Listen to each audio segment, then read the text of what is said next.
भाजपने निवडणूक रोख्यांच्या माध्यमातून जमवलेल्या प्रचंड निधीतून राजकीय क्षेत्रातील लोकांवर दबाव आणला। केंद्राच्या अखत्यारीतील यंत्रणा आणि पैशांच्या बळावर भाजपने देशातील लोकशाही नष्ट करण्याचा प्रयत्न केला। भाजपने गेल्या 10 वर्षांत 411 आमदारांना फोडले, सरकारे पाडली। मोदी सरकारच्या विरोधात बोलणाऱ्यांना धमकावले, त्यासाठी केंद्रीय तपास यंत्रणांचा गैरवापर केला, असे अनेक आरोप काँग्रेसने गुरुवारी प्रसिद्ध केलेल्या काळ्या पत्रिकेत करण्यात आले आहेत। केंद्रातील मोदी सरकारची गेली 10 वर्षे म्हणजे अन्यायाचा काळ असल्याचा ठपका काँग्रेसने ठेवला आहे। 10 वर्षांचा अन्यायाचा काळ 2014 ते 24 या मोदी सरकारविरोधात काळ्या पत्रिकेत केंद्राच्या कथित चुकीच्या आर्थिक धोरणाची चिरफाड करण्यात आली आहे।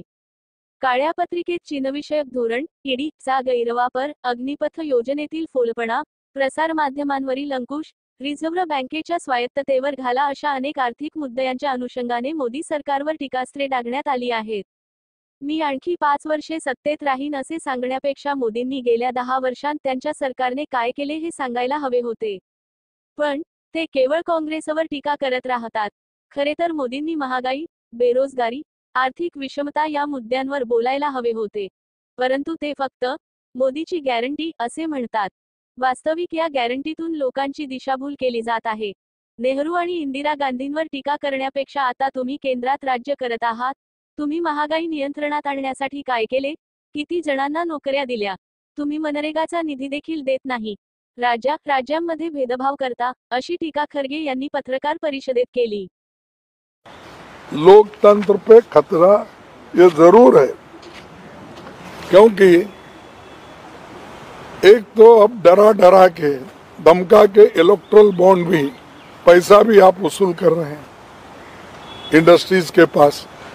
हमने नहीं पूछा, अभी तुमने चाबी फिराते हो पीछे, वो आगे आके देते हैं, वो सब छोड़ के हमने किसी को पूछा नहीं, किसी को तंग नहीं।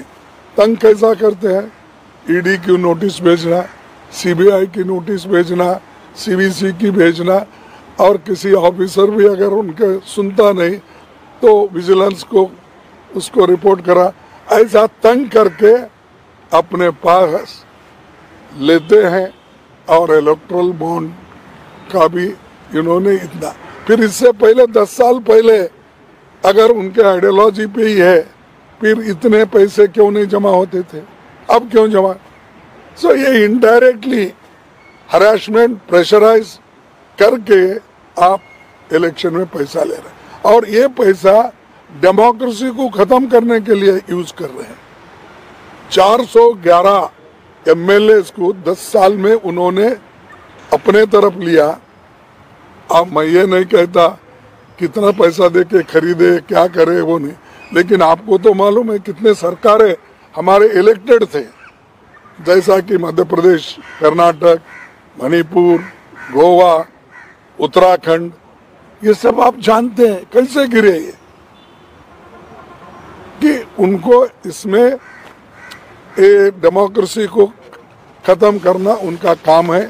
और जो लीडर बोलता है उसको एक फैक्ट, मेरे को परसों मोदी जी के भाषण में मैं कुछ भाषण किए तो मेरे को 4-5 कॉल्स आए, कोई ऐसी गंदी गालियाँ दिया, वैसी दिया। तो मैं यहाँ पर कहाँ पर हमने पुलिस स्टेशन में रजिस्टर करवाया है, जो केस है वो देखेंगे। इससे पहले भी तुगलक पुलिस स्टेशन में करवाया था, इससे पहले मैं वहाँ 2-4 महीने रहता था साउथ एवेन्यू में, वहाँ पर साउथ एवेन्यू पुलिस स्टेशन में करवाया, अपने बेंगलुरु में करवाया, सदाशिव नगर। कितना, क्यों? अरे आप बहस करो, आपकी बहस के ऊपर लोगों को कन्विंस करो। ऐसा लोगों को लगा के, डरा के हमको कमजोर करना चाहते हैं, तो हम कमजोर कांग्रेस वाले भी होने वाले नहीं, मैं भी होने वाला नहीं।